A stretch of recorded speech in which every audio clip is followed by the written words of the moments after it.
ಜೋರಾಯ್ತು ಪಥ ಸಂಚಲನ ಸಂಘರ್ಷ. ನವೆಂಬರ್ 2ನೇ ತಾರೀಕು ಮೆರವಣಿಗೆಗೆ ನಮಗೂ ಅನುಮತಿ ಕೊಡಿ ಅಂತ 7 ಸಂಘಟನೆಗಳು ಮನವಿ ಸಲ್ಲಿಸಿದಾವೆ already. Bhim army, Dalit panthers, Chalavadi Sangha ಮನವಿ ಸಲ್ಲಿಸಿದ್ದಾವೆ. ಹೈಕೋರ್ಟ್ ಕಟಕಟೆಯಲ್ಲಿ ಆರ್ಎಸ್ಎಸ್ ಪರೇಡ್ ಭವಿಷ್ಯ ಇವತ್ತು ತೀರ್ಮಾನ ಆಗಲಿದೆ. ಚಿತ್ತಾಪುರಕ್ಕೆ ಸಂಬಂಧಪಟ್ಟಂತೆ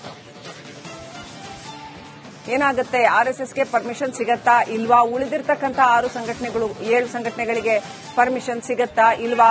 ಯಾಕಂತಂದ್ರೆ ಜಿಲ್ಲಾಡಳಿತ ಕೊನೆಯ ಕ್ಷಣದಲ್ಲಿ ಕಳೆದ ಬಾರಿ ಕೊಟ್ಟಂತಹ ಪರ್ಮಿಷನ್ ಅನ್ನ ಕೊನೆಯ ಕ್ಷಣದಲ್ಲೂ ಕೂಡ ಕ್ಯಾನ್ಸಲ್ ಮಾಡಿತ್ತು.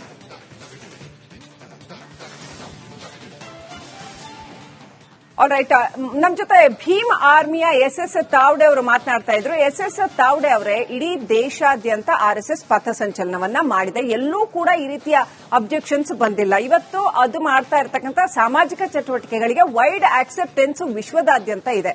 ನೆಹರು ಕಾಲದಿಂದಲೂ ಕೂಡ, ಇಂದಿರಾ ಗಾಂಧಿಯವರ ಕಾಲದಿಂದಲೂ ಕೂಡ ಆರ್ಎಸ್ಎಸ್ ಪಥಸಂಚಲನವನ್ನ ಇಂದಿರಾ ಗಾಂಧಿಯವರು ಮೆಚ್ಚಿಕೊಂಡಿದ್ರು. ಆ ಕಾರ್ಯಕ್ರಮಕ್ಕೆ ಅವರು ಅನುಮತಿಯನ್ನು ಕೊಟ್ಟಿದ್ದಷ್ಟೇ ಅಲ್ಲದೆ ಅಂಚೆ ಚೀಟಿ ಬಿಡುಗಡೆ ಮಾಡಿದ್ರು. ಹೀಗೆ ಸಾಕಷ್ಟು ಸಂಗತಿಗಳು ಇದ್ದಾವೆ. ಯಾವುದೇ ಒಂದು ಪಕ್ಷ ಆಗಲಿ ಸಂಘಟನೆ ಆಗಲಿ ಆರ್ಎಸ್ಎಸ್ ಅನ್ನ ಇವತ್ತು ಯಾವ ರೀತಿಯಲ್ಲಿ ವಿರೋಧ ಕಂಡು ಬರ್ತಾ ಇದೆಯಲ್ಲ, ಈ ರೀತಿ ವಿರೋಧಿಸಿದ್ದು ಇದುವರೆಗೂ ಕಂಡು ಬಂದಿಲ್ಲ. ಹಳೆಯ ವಿಚಾರಗಳು ಕೋರ್ಟ್ನಲ್ಲಿ ತೀರ್ಮಾನ, ಗಾಂಧಿ ಹತ್ಯೆ ಇರ್ಬೋದು, ದೇಶ ವಿಭಜನೆ ಇರ್ಬೋದು, ಅಥವಾ ರಾಮ ಮಂದಿರ, ಇವೆಲ್ಲ ಮುಗಿದು ಹೋಗಿ ಬಹಳಷ್ಟು ಮುಂದಕ್ಕೆ ಬಂದಿರತಕ್ಕಂಥ ಪ್ರಜಾಪ್ರಭುತ್ವ ಸಮಾಜ, ಬಹಳಷ್ಟು ಮುಂದೆ ಬಂದಿರತಕ್ಕಂಥ ಹಳೆಯ ವಿಚಾರಗಳನ್ನೇ, ಹಳೆಯ ಸಿದ್ಧಾಂತಗಳನ್ನೇ, ಹಳೆಯ ವಾದಗಳನ್ನೇ ಇಟ್ಕೊಂಡು ಇವತ್ತು ಕೇವಲ ದ್ವೇಷದ ಕಾರಣಕ್ಕೆ ನೀವು ಆರ್ಎಸ್ಎಸ್ನ ವಿರೋಧ ಮಾಡಬೇಕು ಅನ್ನೋ ಏಕೈಕ ಕಾರಣಕ್ಕೆ ವಿರೋಧ ಮಾಡ್ತಾ ಇದ್ದೀರಿ ಅನ್ನುವಂತ ಆರೋಪ ಇದೆ. ಏನ್ ಹೇಳಕ್ ಬಯಸ್ತೀರಿ? ನಾವು ವಾಂಟೆಡ್ಲಿ ಆಗಿ ಅವರನ್ನ ಏನು ವಿರೋಧ ಮಾಡ್ತಾ ಇಲ್ಲ ಮೇಡಮ್. ನಾವು ಮಾಡ್ತಕ್ಕಂಥ ವಿರೋಧ ಅಂತಂದ್ರೆ ಪ್ರಿಯಾಂಕಾ ಖರ್ಗೆ ಅವರು ಹೇಳಿಕೆ ಕೊಟ್ಟಿದ್ದ ಇದಕ್ಕೆ ಇವರು ಎಲ್ಲಾ ಕಡೆನೂ ದೇಶಾದ್ಯಂತ ಪದ ಸಂಚಲನೆ ಮಾಡ್ತಾ ಬರ್ತಾ ಇದ್ದಾರೆ, ಯಾರು ಕೂಡ ವಿರೋಧ ಮಾಡಿಲ್ಲ. ಈಗ ಚಾಮರಾಜನಗರದಲ್ಲಿ ವಿರೋಧ ಆಯಿತು, ಅಲ್ಲಿ ಪಥ ಸಂಚಲನ ಕಾರ್ಯಕ್ರಮ ನಡೆಯಲಿಲ್ಲ, ಹೌದಾ? ಈಗ ಚಿತ್ತಾಪುರದಲ್ಲಿ ಪ್ರಿಯಾಂಕಾ ಖರ್ಗೆ ಅವರು ಹೇಳಿಕೆ ಕೊಟ್ಟಿದ್ದಾರೆ ಅಂತೇಳಿ ಅಷ್ಟೊಂದು ಫೋರ್ಸ್ ಇಂದ ಇಷ್ಟೊಂದು ಜನ ನಾವು ಸೇರಿಸ್ಬಿಟ್ಟು ಚಿತ್ತಾಪುರದಲ್ಲಿ ಮಾಡೇ ಮಾಡ್ತೀವಿ ಅನ್ನೋಂಥ ಮಾತುಗಳನ್ನ ಇವರು ಆರ್ಎಸ್ಎಸ್ ಅವರು ಮಾತಾಡ್ತಾರೆ. ಈಗ ಮಾತಾಡುವಾಗ ಇವ್ರಕ್ಕಿಂತ ಮುಂಚಿತವಾಗಿ ನಾವು ಸಂವಿಧಾನ ಉಳಿಸಿ ಅನ್ನುವಂಥ ಪಥಸಂಚಲನ ಕಾರ್ಯಕ್ರಮಕ್ಕೆ ಲೆಟರ್ ಅನ್ನು ಕೊಟ್ಟಿದ್ದೀವಿ. ಹಾಗಾಗಿ ಈಗೂ ಕೂಡ ನಾವೇನ್ ಹೇಳ್ತಾ ಇದ್ದೀವಿ ಅಂದ್ರೆ ಅವ್ರು ಕೋರ್ಟ್ ಮೆಟ್ಟಲು ಹತ್ತಿದ್ದಾರೆ. ಯಾವಾಗ ನಾವು ಮಾಡೇ ಮಾಡ್ತೀವಿ ಅಂತ ಕೋರ್ಟ್ ಮೆಟ್ಟಲು ಹತ್ತಿದ್ದಾರೆ ಅಂತಂದ್ರೆ ನಾವು ಕೂಡ ಮಾಡೇ ಮಾಡ್ತೀವಿ ಅನ್ನೋದಕ್ಕೆ ಛಲವನ್ನು ತೊಟ್ಟಿದ್ದೀವಿ. ನಾವು ಭೀಮರಾಜ ಭೀಮ ಮಕ್ಕಳಿದ್ದೀವಿ, ಈ ದೇಶದ ಮೂಲ ನಿವಾಸಿಗಳಿದ್ದೀವಿ. ಈ ದೇಶದ ಮೂಲ ನಿವಾಸಿಗಳು ನಿಮ್ಮ ಸಂಘದಲ್ಲಿ ಯಾರಾದರೂ ಎತ್ತರ ಮಟ್ಟಕ್ಕೆ ನಿಮ್ಮ ಸಂಘದ ಪದಾಧಿಕಾರಿಗಳಾಗಿದ್ದಾರಾ ಅನ್ನೋದು ಕೇಳಿ, ಅಂದ್ರೆ ಒಬ್ಬರನ್ನ ತೋರಿಸಿ. ಪಥಸಂಚಲನ ಮಾಡಿ ಎಷ್ಟಾರ ಜನ ಬರಲಿ, ಅವರು 1000 ಜನ ಮಾಡಕ್ ಹೊರಟಿರೋದು ಒಂದು ಪಥ ಸಂಚಲನ. ಮಾರ್ಚ್ ಫಾಸ್ಟ್ ಯುದ್ಧ ಮಾಡ್ತೀವಿ ಅಂತ ಹೇಳ್ತಾ ಇಲ್ಲ ಅವರು, ಒಂದು ಮಾರ್ಚ್ ಫಾಸ್ಟ್. ಎಷ್ಟಾದ್ರೆ ನಿಮ್ಮ ಊರಿಗೆ ಎಷ್ಟು ಜನ ಅತಿಥಿಗಳು ಬಂದ್ರು ನಿಮ್ಗೆ ಖುಷಿ ಅಲ್ವಾ? ನೀವು ಒಂದಿನ ಮಾಡಿ, ಅವರು ಒಂದಿನ ಮಾಡ್ಲಿ, ಇನ್ನೊಂದು ಸಂಘಟನೆಯವರು ಒಂದಿನ ಮಾಡ್ಲಿ, ಸಂತೋಷ ಅಲ್ವಾ? ಅದ್ರಲ್ಲಿ ಗಲಾಟೆ ಮಾಡ್ಕೊಳಕ್ ಏನಿದೆ, ಸಂಘರ್ಷ ಮಾಡ್ಕೊಳಕ್ ಏನಿದೆ? ನೋಡಿ, ನಾವು ಕೇಳಿದ್ದು 2ನೇ ತಾರೀಕು ಅವರು ಕೂಡ ಅಂದ್ರೆ ಯಾಕೆ ಬೇರೆ ಟೈಮ್ ಕೇಳಿ, 2ನೇ ತಾರೀಕು ನಮ್ಮನ್ನು ಕೊಡ್ಲಿ. ಓಕೆ, ಇನ್ನೊಂದಿನ ಮಾಡಿದ್ರೆ ನಿಮ್ಗೇನು ಅಬ್ಜೆಕ್ಷನ್ ಇಲ್ಲ. 2ನೇ ತಾರೀಕು ನಾವು ಮಾಡ್ತೀವಿ, 3ನೇ ತಾರೀಕು ಅವ್ರು ಮಾಡ್ಲಿ. 3ನೇ ತಾರೀಕು ಮಾಡಿದ್ರೆ ನಿಮ್ಗೇನು ಅಬ್ಜೆಕ್ಷನ್ ಇಲ್ಲ. ತಾವ್ಡೆ ಅವರೇ, ಏನಿಲ್ಲ, 3ಕ್ಕೆ ಮಾಡ್ಲಿ, 4ಕ್ಕೆ ಮಾಡ್ಲಿ, 5ಕ್ಕೆ ಮಾಡ್ಲಿ, ಅವ್ರು ನಮ್ಗೆ ಯಾವ್ದು ಅಭ್ಯಂತರ ಇಲ್ಲ. 2ನೇ ತಾರೀಕು ನಾವು ಮಾಡ್ತಾ ಇದ್ದೀವಿ, ನಾವು ಲೆಟರ್ ಕೊಟ್ಟಿದ್ದೀವಿ. ನಮ್ಮ ಪ್ರಕಾರ ನಮ್ಗೆ ಪರ್ಮಿಷನ್ ಸಿಗ್ಬೇಕು. ಅವತ್ತಿನ ದಿವಸ ನಾವು ಮಾಡೋ ದಿವಸ ನೀವ್ಯಾಕೆ ಮಾಡ್ತೀರಿ? ತಾವ್ಡೆ ಅವರೇ, ನಮಗ್ ಗೊತ್ತಿರೋ ಹಾಗೆ ಆರ್ಎಸ್ಎಸ್ ಪದಾಧಿಕಾರಿಗಳನ್ನ ಕೊಟ್ಟಿದ್ಯೋ ಅಥವಾ ಇನ್ನೊಬ್ರನ್ನ ಕೊಟ್ಟಿದ್ಯೋ ಗೊತ್ತಿಲ್ಲ, ಆದ್ರೆ ದೇಶಕ್ಕೆ ಬೇಕಾಗಿರುವಂತಹ ಪ್ರಭಾವಿ ವ್ಯಕ್ತಿಗಳನ್ನ, ಪ್ರಭಾವಿ ಹುರಿಯಾಳುಗಳನ್ನ ತಯಾರಿ ಮಾಡಿಕೊಟ್ಟಿದೆ. ನರೇಂದ್ರ ಮೋದಿ ಅವರ ಹಾದಿಯಿಂದ ಹಿಡಿದು ಲಿಸ್ಟೇ ಸಿಗುತ್ತೆ. ಇದಕ್ಕಿಂತ ಬೇಕಾ ಸರ್? ನರೇಂದ್ರ ಮೋದಿ ಅವರಿಂದ ಹಾದಿ ಸಿಗುತ್ತೆ, ದೇಶದಲ್ಲಿ ಯಾವಾಗೂ ಮಾಡ್ತಾ ಬರ್ತಾ ಇದ್ದಾರೆ ಇಲ್ಲಿವರೆಗೂ. ನೋಡಿ, ಮಾಡ್ತಕ್ಕಂಥ ವಿಚಾರಗಳಲ್ಲಿ ಈಗ ಕೋರ್ಟ್ ಏನಂತ ಕೇಳಿದೆ, ಎಲ್ಲಾ ಸಂಘಗಳನ್ನ ರಿಜಿಸ್ಟ್ರೇಷನ್ ಕಾಪಿ ಮತ್ತೆ ಇದನ್ನು ಕೇಳಿದೆ, ನೀವು ಕೊಡಿ. ನಾವು ಓಪನ್ ಆಗಿ ಹೇಳ್ತಾರೆ, ಅಶೋಕ್ ಅವ್ರು ಹೇಳ್ತಾರೆ ನಮ್ದು ಸಂಘದ ರಿಜಿಸ್ಟ್ರೇಷನ್ ಇಲ್ಲ. ಸಂಘ ರಿಜಿಸ್ಟ್ರೇಷನ್ ಇಲ್ಲ ಅಂದ್ರೆ ಹೇಗೆ ಹೇಳಿ? ಕೊಡ್ಬೇಕಲ್ವಾ? ಈಗ ಎಲ್ಲಾ ಜಿಲ್ಲೆಗಳಲ್ಲಿ ಎಲ್ಲಾ ಒಂದು ಸಂಘ ಸಂಸ್ಥೆ ನಡೆಸಬೇಕಾದ್ರೆ ರಿಜಿಸ್ಟ್ರೇಷನ್ ಆಫೀಸ್ ಇದೆ. 2 ವರ್ಷದಲ್ಲಿ ಅದಕ್ಕೆ ರಿನ್ಯೂವಲ್ ಮಾಡಿಲ್ಲ ಅಂದ್ರೆ ರಿನ್ಯೂವಲ್ ಮಾಡಿ ಅಂತ ಲೆಟರ್ ಕಳಿಸ್ತಾರೆ. ಇವರು 100 ವರ್ಷದ ಕಾಲ ಇವರಿಗೆ ರಿಜಿಸ್ಟ್ರೇಷನ್ ಇಲ್ಲ. ಅದೇ ಬಾಬಾ ಸಾಹೇಬ್ ಅಂಬೇಡ್ಕರ್ ಸಮತಾ ಸೈನಿಕ ದಳವನ್ನು 1947ರಲ್ಲಿ ಅವಾಗ ರಿಜಿಸ್ಟ್ರೇಷನ್ ಮಾಡ್ತಾರೆ.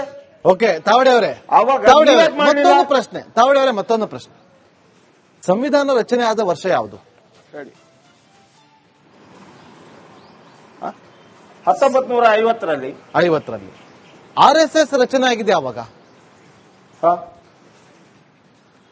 ರಚನೆಗೆ ಅದಕ್ಕೆ ಅಲ್ಲ ಹೇಳಿ, ರಚನೆ ಆಗಿದ್ದು ಯಾವಾಗ? ರಚನೆ ಎಲ್ಲಾಯ್ತು? ಎಲ್ಲಿದೆ ನಿಮ್ದು ರಚನೆ? 1925ರಲ್ಲಿ RSS ಹುಟ್ಟುಕೊಂಡಿದ್ದು. ಮೊನ್ನೆ ಇದಕ್ಕೆ 2025ರಲ್ಲಿ 100 ವರ್ಷಗಳ ಸಂಭ್ರಮವನ್ನು ಕೂಡ ಮಾಡಿದೆ. ಪ್ರತಿಗಳಿದಾವ? ಅದ್ರದ್ದೇನಾದ್ರು ರಿಜಿಸ್ಟ್ರೇಷನ್ ಇದೆಯಾ? ಅದು ಕೊಡಿ. ಅಲ್ಲ, ಈಗ ತೋರಿಸಿ. ನೀವು ಒಂದ್ ಕೆಲಸ ಮಾಡಿ, ಭಾರತ ದೇಶಕ್ಕೆ ಗೂಗಲಲ್ಲಿ ಸರ್ಚ್ ಮಾಡಿ, 1925 ಅಂತ ಏನಾದ್ರು ದಾಖಲೆ ಕೊಡಿ. ಅತ್ಯಂತ ದೊಡ್ಡ ಸಂಘಟನೆ ಯಾವುದು ಅಂತ ನೀವು ಸರ್ಚ್ ಮಾಡಿ. ಇಡೀ ಪ್ರಪಂಚ ಕುತ್ಕೊಂಡು ಸ್ವಾತಂತ್ರ್ಯ ಪೂರ್ವದಲ್ಲೇ 1925ರಲ್ಲಿ ನಿಮ್ದು ವಿಶ್ವದ ದೊಡ್ಡ ಸಂಘಟನೆ ಆಗಿರ್ಬೋದು. ಇವತ್ತಿನ ಮಟ್ಟ ನಾನು ಮಾತಾಡ್ತಾ ಇರೋದು ನಾನ್ ಆರ್ಗನೈಸೇಷನ್ ಅಂತ ಏನ್ ನಾವು ಕರಿತೀವಿ. ಇದೊಂದು ಸಂಘಟನೆ ವಿಶ್ವದ ಅತ್ಯಂತ ದೊಡ್ಡ ಸಂಘಟನೆ ಅಂತ ಗುರುತಿಸಿಕೊಂಡಿದೆ. 6 ಕೋಟಿಯಷ್ಟು ಸದಸ್ಯರನ್ನ ಹೊಂದಿರುವಂತಹ ಆರ್ಮಿ ಕೂಡ ಇಡೀ ಜಗತ್ತಿನಲ್ಲೇ ಹೆಸರು ಮಾಡಿದೆ. ಹೌದು, ಇಲ್ಲ ಅಂತ ನಾವ್ ಹೇಳ್ತೀವಿ. ಆರ್ಮಿ ಕೂಡ ಇಡೀ ಜಗತ್ತಿನಲ್ಲೇ ಹೆಸರು ಇಲ್ಲ ಅಂತ ನಾವ್ ಹೇಳ್ತಿಲ್ಲ. ಚಂದ್ರಶೇಖರ್ ಆಜಾದ್, ವಿಜಯ್ ಆಜಾದ್ ಎಲ್ಲ ತಾವಡೆ ಅವರೇ, ನೀವು ಹೇಳ್ದಾಗೆ ಆರ್ಮಿ ಕೂಡ ಇಡೀ ಜಗತ್ತಿನಲ್ಲೇ ಹೆಸರು ಮಾಡಿದೀವಿ ಸರ್ ನಾವು. ಹೌದು, ಇಲ್ಲ ಅಂತ ಹೇಳಿದ್ದೆ ಯಾರು? ತಾವಡೆ ಅವರೇ ಏನಂದ್ರೆ, ಒಂದ್ ವೇಳೆ ಭೀಮ್ ಆರ್ಮಿ ಒಳ್ಳೆ ಕೆಲಸ ಮಾಡ್ತಾ ಇದ್ರೆ ನಮ್ಗೆ ಅದಕ್ಕಿಂತ ಖುಷಿ ಇನ್ನೇನಿದೆ? ನಮ್ಮ ಸಮಾಜದ ಯಾವುದೇ ಸಂಘಟನೆ ಒಳ್ಳೆ ಕೆಲಸ ಮಾಡ್ತಾ ಇದ್ರೆ ಅದನ್ನ ಖಂಡಿತವಾಗ್ಲೂ ಅಪ್ರಿಶಿಯೇಟ್ ಮಾಡೋಣ. ನಮ್ಮವರು, ನಮ್ಮ ಭಾರತೀಯರು ಯಾರೇ ಅವ್ರು ಕ್ರಿಶ್ಚಿಯನ್ ಇರ್ಲಿ, ಮುಸ್ಲಿಂ ಇರ್ಲಿ, ಭಾರತೀಯರಾಗಿದ್ದು ಒಳ್ಳೆ ಕೆಲಸ ಮಾಡ್ತಾ ಇದ್ರೆ ಅದಕ್ಕೆ ಎಲ್ಲರೂ ಸಾಥ್ ಕೊಡಬೇಕು. ಅದರಲ್ಲಿ ಸಂಘರ್ಷ ಮಾಡ್ಕೊಳಕ್ ಏನೂ ಇಲ್ಲ. ಒಂದ್ ವೇಳೆ ನೀವು ಹೇಳಿದ ಹಾಗೆ RSS ಸಂವಿಧಾನ ವಿರೋಧಿ ಆಗಿದ್ರೆ ಇವತ್ತು 100 ವರ್ಷವನ್ನ RSS ಪೂರೈಸ್ತಾ ಇದೆ. 100 ವರ್ಷದ ಒಂದು ಸಂಘಟನೆಯನ್ನ ಬ್ಯಾನ್ ಮಾಡೋದಕ್ಕೆ ಯಾವುದೇ ಕಾಂಗ್ರೆಸ್ ಸರ್ಕಾರಕ್ಕೂ ಯಾಕೆ ಸಾಧ್ಯವಾಗಿಲ್ಲ?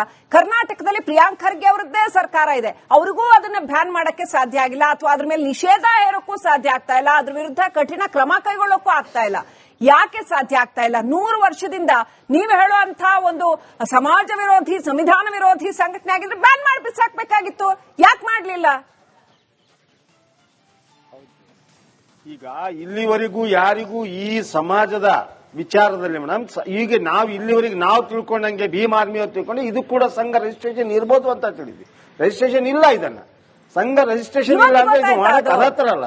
ತಾವಡೆಯವ್ರೆ, ಅದು ಇವತ್ತು ಗೊತ್ತಾಯ್ತಾ ರಿಜಿಸ್ಟ್ರೇಷನ್ ಇಲ್ಲ ಅಂತ? ಇವತ್ತು ಹೌದು, ನಾವು ಇಷ್ಟು ದಿವಸ ಹಿಂದುಳಿದಿದ್ದೀವಿ, ನಾವೆಲ್ಲ ದಲಿತರು ಹಿಂದುಳಿದಿದ್ದೀವ. ಈಗ ಹಿಂದೆಲ್ಲ ಜೀತಕರ ಹಾಳಾಗಿದ್ದೀವಲ್ಲ ನಾವು, ಅದು ಗೊತ್ತಿರಲಿಲ್ಲ. ಈಗ ಕೂಡ ಬಾಬಾ ಸಾಹೇಬ್ ಅಂಬೇಡ್ಕರ್ ನಮಗೆ ಸಂವಿಧಾನ ಕೊಟ್ಟ ಮೇಲೆ ನಾವು ಕೂಡ ಒಂದು ಲೆವೆಲ್ಗೆ ಬಂದಿದ್ದೀವಿ ಮೇಡಮ್ ಈಗ ಮಾತಾಡ್ಲಿಕ್ಕೆ. 100 ವರ್ಷದಿಂದ ಆಳುವವರಿಗೆ ಮುಂಚೆ 100 ವರ್ಷದ ಪೂರ್ವದಲ್ಲಿ ನಮ್ಮನ್ನು ಯಾರಿಗೂ ಮಾತಾಡಕ್ಕೆ ಅವಕಾಶ ಇರಲಿಲ್ಲ. ಪ್ರಿಯಾಂಕ್ ಖರ್ಗೆ ಅವ್ರಿಗೆ ಗೊತ್ತಲ್ವಾ ಸರ್? ಪ್ರಿಯಾಂಕಾ ಖರ್ಗೆ ಅವರು ಕೂಡ ಇತ್ತೀಚೆಗೆ ಹುಟ್ಟಿದವರು, ಈಗ ಗೊತ್ತಾಗಿದೆ ಅಂತ ಈಗ ಮಾತಾಡ್ತಾರೆ. ಗೊತ್ತಿತ್ತಲ್ಲ ಸರ್, ಮಲ್ಲಿಕಾರ್ಜುನ್ ಖರ್ಗೆ ಅವ್ರಿಗೆ ಗೊತ್ತಿತ್ತಲ್ಲ RSS ರಿಜಿಸ್ಟ್ರೇಷನ್ ಇಲ್ಲ ಅಂತ. ನೀವು ಹೇಳೋ ಪ್ರಕಾರ ಅದು ಸಂವಿಧಾನ ವಿರೋಧಿ ಅಂದ್ರೆ ಮಲ್ಲಿಕಾರ್ಜುನ್ ಖರ್ಗೆ ಅವರು ಅದ್ರ ವಿರುದ್ಧ ಧರಣಿ ಸತ್ಯಾಗ್ರಹ ಮಾಡಬೇಕಾಗಿತ್ತು, ಬ್ಯಾನ್ ಮಾಡಬೇಕಾಗಿತ್ತು. ಅದನ್ನ ಅವರದ್ದೇ ಸರ್ಕಾರವಲ್ಲ ಇದು. ಆವಾಗ ಆ ಪ್ರಶ್ನೆಗಳನ್ನ ಮಲ್ಲಿಕಾರ್ಜುನ್ ಖರ್ಗೆ ಸಾಹೇಬರಿಗೆ ಅದನ್ನು ಹುಟ್ಟಿರ್ಲಿಲ್ಲ. ಈಗ ಅದನ್ನು ಹುಟ್ಟಿದೆ. ಇಂದಿರಾ ಗಾಂಧಿ ಅವರು 1975-77ರಲ್ಲಿ ಎಮರ್ಜೆನ್ಸಿ ಪೀರಿಯಡ್ ಅಲ್ಲಿ ಬ್ಯಾನ್ ಮಾಡಿಲ್ವಾ? ಕಾಂಗ್ರೆಸ್ ಅವರು ಯಾರು ಬ್ಯಾನ್ ಮಾಡಿಲ್ಲ ಅಂತ ಹೇಳ್ತೀರಿ? ಇಂದಿರಾ ಗಾಂಧಿ ಅವರು ಮಾಡಿದ್ರು. VP ಸಿಂಗ್ ಅವರು 1997ರಲ್ಲಿ ಬಾಬರಿ ಮಸ್ಜಿದ್ ಅವರು ಬ್ಯಾನ್ ಮಾಡಿದ್ರು. ನಿಮಗೆ RSS ದವರಿಗೆ ಯಾವಾಗೂ ಕೂಡ ಬ್ಯಾನ್ ಮಾಡ್ತಾನೆ ಬರ್ತಾ ಇದಾರೆ. ಅಪಾಲಜಿ ನಾವು ತಪ್ಪು ಮಾಡಿದೀವಿ, ನಮ್ಮನ್ನು ಕ್ಷಮಿಸಿ, ನಾವು ಮುಂದೆ ಮಾಡೋದಿಲ್ಲ ಅಂತ ಲೆಟರ್ ಕೊಡ್ತಾನೆ ಹೋಗ್ತಾರೆ. ಅದು ಲೆಟರ್ ಕೊಟ್ಟಿದ್ದು ಸಾಕ್ಷಿಗಳಿಲ್ವಾ? ಅವರು ನನ್ ತಪ್ಪಾಗಿದೆ ಅಂತ ಲೆಟರ್ ಕೊಟ್ಟು ಸಾಕ್ಷಿಗಳು ಇದಾವೆ ಹೇಳಿ. ತಪ್ಪಾಗಿದೆ ಅಂತ ಯಾರು ಲೆಟರ್ ಕೊಟ್ಟಿಲ್ಲ. ಮಾಡ್ತಾ ಇರೋ ಒಳ್ಳೆ ಕೆಲಸಗಳಿಗೆ ಪ್ರಶಂಸೆಯನ್ನ ವ್ಯಕ್ತಪಡಿಸಿ ಇಂದಿರಾ ಗಾಂಧಿ ಅವರು ತೆಗೆದ್ರು ಬ್ಯಾನ್ ಅನ್ನ. ಪ್ರಶಂಸೆ ವ್ಯಕ್ತಪಡಿಸಿ ತೆಗೆದ್ರು ಅವರು. ಆ ನಂತರ RSS ಕಾರ್ಯಕ್ರಮಗಳಿಗೆ ಪ್ರೋತ್ಸಾಹ ಕೊಟ್ಟರು, ಡೊನೇಷನ್ ಕೂಡ ರಿಕ್ವೆಸ್ಟ್ ಲೆಟರ್ ಕೊಟ್ಟಾಗ ಮಾತ್ರ, ನಾವು ಇನ್ನೊಂದ್ಸಲ ಇದನ್ನು ಮಾಡೋದಿಲ್ಲ ಅಂತ ಹೇಳಿ ಕೊಟ್ಟಾಗ ಮಾತ್ರ ಅದನ್ನು ತೆಗೆದಿದ್ದು.